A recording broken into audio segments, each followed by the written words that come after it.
I'm an Army wife, but I have to tell you a story. The problem is, I have multiple sclerosis and other autoimmune diseases. So if you hear me slurring my speech, it's because of that. Anyway, what happened was June 22nd, 2012, I married a staff sergeant.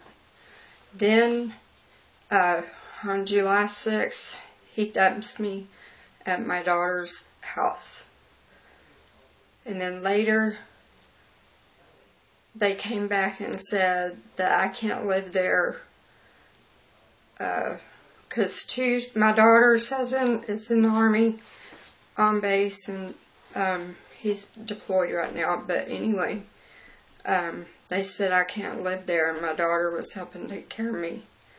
And then my husband was abusive and said he killed people for a living and that I would be sorry soon, hon. And then he would text me and call me all hours of the night. Well, then I finally had to get a hold of the chaplain like 3 times. And then now I had gotten hold of his commander.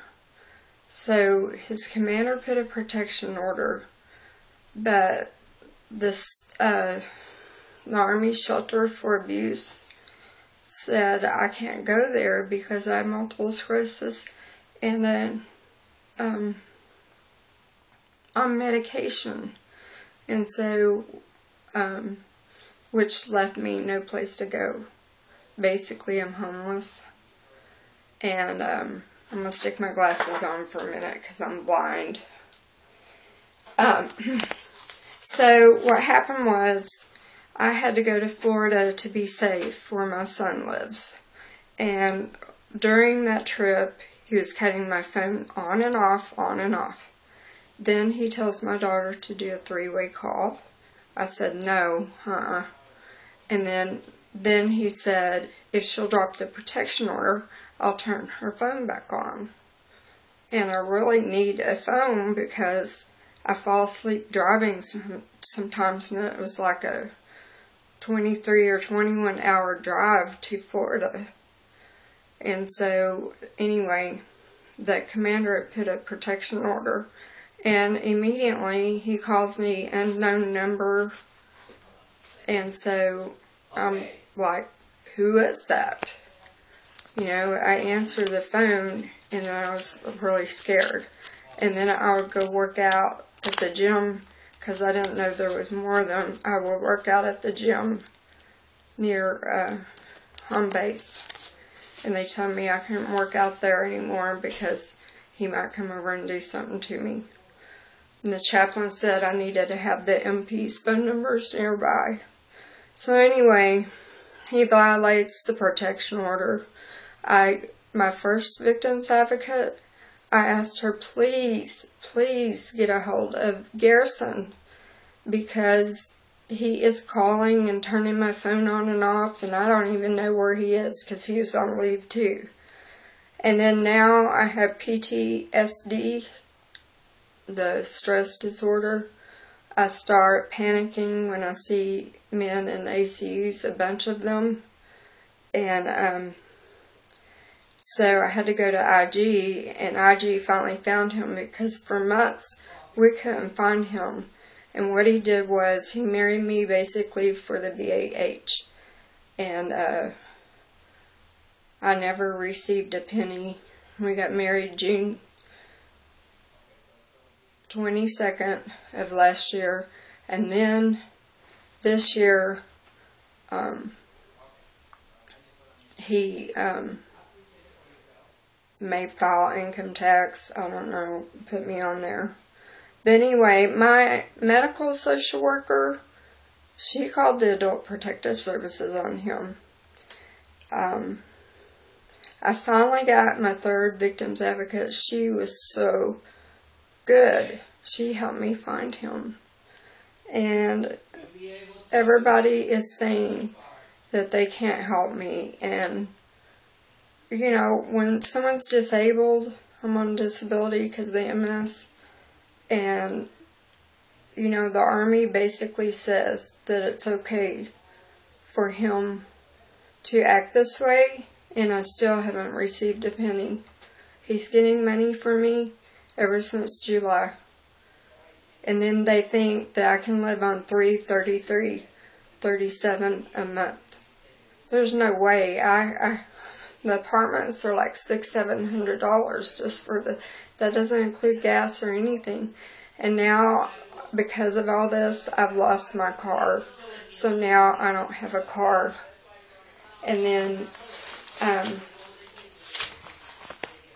per Article 608-99 says, management of personal affairs. The Army recognizes a transient nature of military duty, and they're required to manage their personal affairs in a manner that does not bring discredit upon themselves. And then you've got the Article 608-99 also states, requires soldiers who are separated from their spouse to provide them with adequate financial compensation when there is no court order for separation. Sorry about that. Then there's a Uniform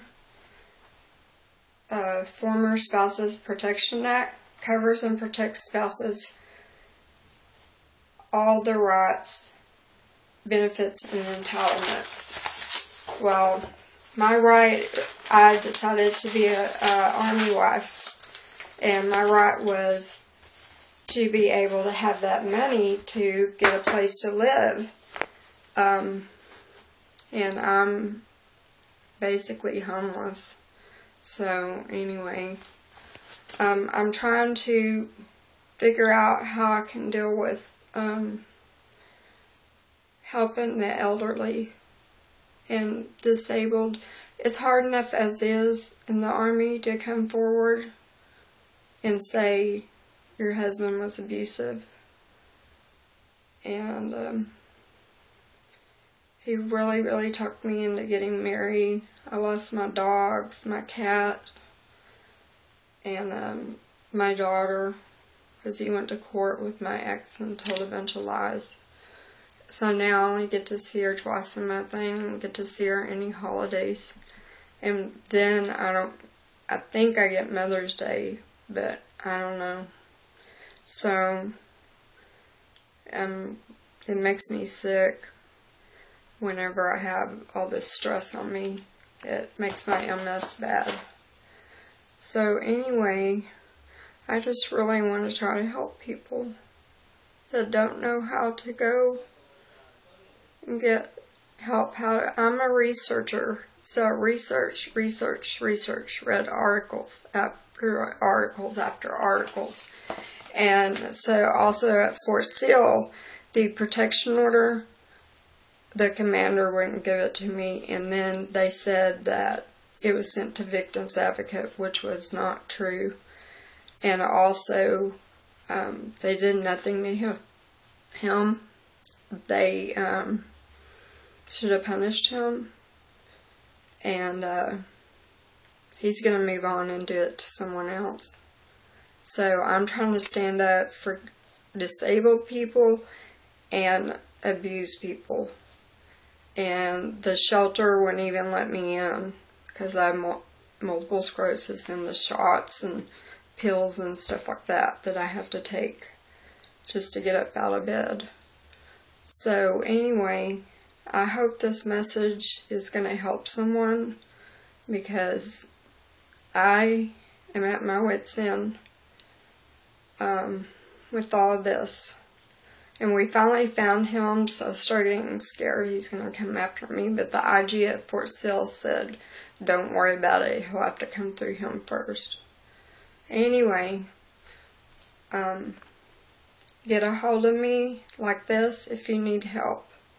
Because I'm trying to find help. Nobody can let me have a place to live, because the waiting list is like 2 to 4 years.